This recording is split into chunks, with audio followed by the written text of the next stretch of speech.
Hello friends, Tanya here with a video for Trinity Stamps. Today I am playing with one of my favorite things from this new release, the A7 Snowflake Frame die set. It is amazing.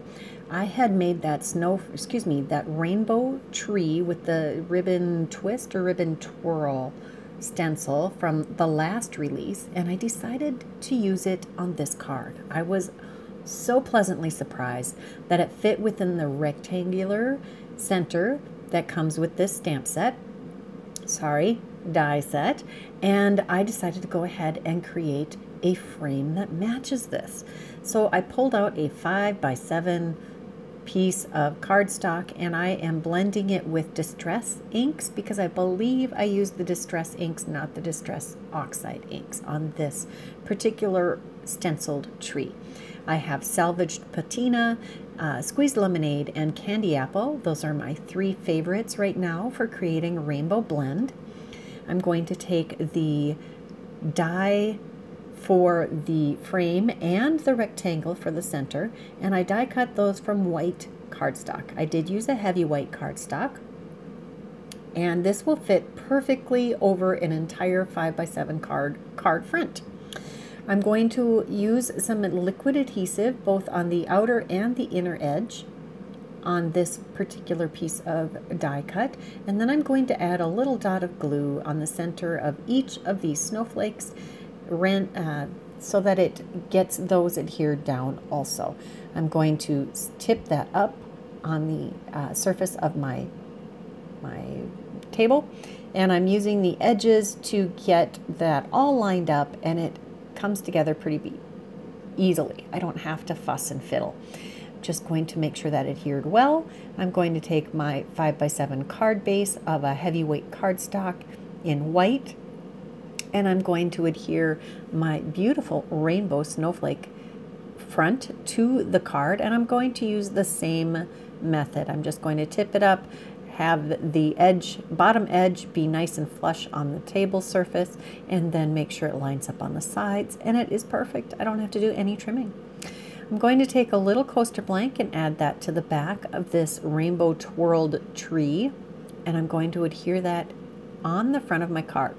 Now, I didn't think a bit ahead to what I wanted to use for a sentiment, but I did want to add some of these crystal ball Dewdrop Baubles. This comes in 5 sizes. These are iridescent embellishments with a solid color back, and these happen to have, I believe, a white backing. I'm just going to add those to the centers of each and every one of those snowflakes around the frame. You're going to find me doing this a lot. It's such a perfect way to add a little extra sparkle to your card. Look at that.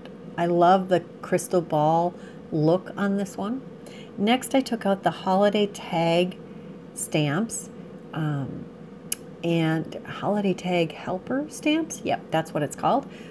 And I am going to use the Merry Christmas, which does fit pretty perfectly on the bottom third of this card.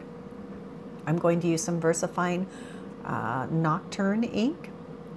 I took the foam pad out of my MISTI so that this card would fit in the MISTI, so I can stamp directly on the tree that's on the assembled card front. This can seem risky, but since you're using a MISTI, it's pretty safe. Next, I'm going to use the Christmas tree cutout die, which creates a window, so to speak. I had been playing around with this, and I took a piece of cardstock that I had I'd been playing with my gel press and the prize ribbon ink, and that's what I had used my brayer to clean off, and I had die cut that with the rectangle and found that cutout Christmas tree, the fallout pieces, fit on it perfectly. So then I wanted to go with another bold blended background. I have salvage patina, prize ribbon, and the new purple, the villainous potion, I think it's called. It's gorgeous. Love it. I thought it might be too dark, but I went ahead and tried this out, and I love that it looks like a night sky. We're going to just blend these nicely And you'd be surprised at how easy that goes together. So here is how you create the frame with the fallout center. You take your rectangle and you center it inside the frame, and you use some low-tack tape to stick these pieces together before you run it through the die. This time I used some shimmery white cardstock. I love to use specialty cardstock with some of these very detailed dies. It just makes them shine even more. I'm also going to use a 5x7 card base in heavyweight white cardstock again, and I am going to adhere the ink blended panel first. Just going to use a liquid adhesive. You can use whatever adhesive you'd like, and for once you're not seeing me put a bunch of coaster blank dimension behind these different layers. This has such a great impact without the additional dimension, but you could die cut additional layers of the snowflake frame as long as you did it at the same time to create some additional dimension with the snowflake frame. And I may do that, just not in this video. It would be stunning. Then you would have you could have your image recessed inside the card. Oh, the ideas, they just keep coming. You have to get this die set. I'm just saying, it is so beautiful, and I've seen it used so many ways. I use it 3 or 4 ways just in this one video. So I've got that all adhered, and honestly you could just use that Christmas cutout to add an insert in there without adding what I did here. So I do again have some dimension behind this with some coaster blank, and I'm going to adhere that inside our fallout area. And it just wasn't quite special enough because I had used just plain white cardstock to add my tree elements. And here we go again with more embellishments that I'm going to add to the snowflakes around the edge of the frame. I think next time I do this, I may add these gems just scattered throughout the frame, so they aren't just necessarily on the snowflake centers. You could do so many things with this. I just love how that looks. So in order to dress up our tree, I took the shimmery white cardstock and some glitter cardstock in a white or a clear, and I die cut the Christmas tree cutout twice, and I'm using the fallouts from those, and I'm alternating the glitter with the shimmery white, and I'm adhering those to the pieces that I already have on the card. This does add a little extra dimension, which is perfect. You could use that Christmas tree cutout die to create a stencil and do this to create some gel paste or some of the other textured pastes with the stencil. You could do some spritzing over the stencil to create that kind of look. You could ink blend behind it. You could use the dies, the fallout dies, after you've done any of those techniques. There's so many ways to use that die.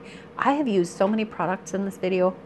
I'm almost sorry for you guys, but not really, because I had so much fun. Oh my gosh.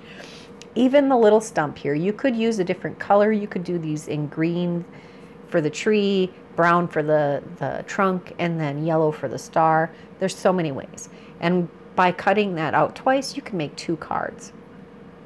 Next, I pulled out the Scripty Holiday Die set. This came out last year, I believe, but of course is still quite usable. It is also still available in the Trinity store.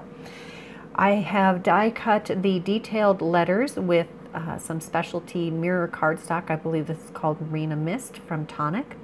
I don't know if it's still available. However, there are so many mirror card stocks available out there. Use what you have in your stash. I'm just going to use my Barely Art Precision Glue to add a little adhesive behind my foiled letter, and then I'm going to adhere it to the shadow die cut that I did with vellum, and then we will do the holiday portion also. So we've got happy and we've got holiday. We do have a new happy die and stamp set that would work with this also. I don't know why I didn't think of that, but I sure could have. So we're going to use the Happy and the Holiday here. I'm just popping out all of those little extra fallout pieces, and I thought I would keep all of this in here so you can see how little time it takes to use these specialty dies to create a wonderful focal point on your card. There's a whole lot going on in this card, so there could be a little competition with different elements, but I wanted to keep this balance of bold and beautiful but graphic style on this card. So the die cut and specialty paper combination for the sentiment makes it in balance with the other elements on this card. I do warn you that you can use lose the tittle for this eye pretty easily. So I try to keep it inside the die. It did fall out after I got back to my desk from the die cutting. And if you lose your tittle, if you don't want to have to recut it, you can just use a gem to add that tittle. That's kind of a fun way to do it too.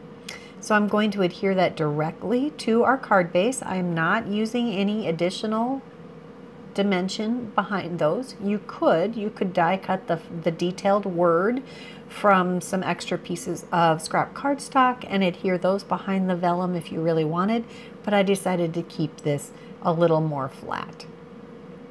Going to adhere that right below the word happy, and I didn't center these. I like them kind of at the bottom portion of the tree. I think that looks better. Next, I'm using this stencil. This is the treetop border stencil, tree line border stencil.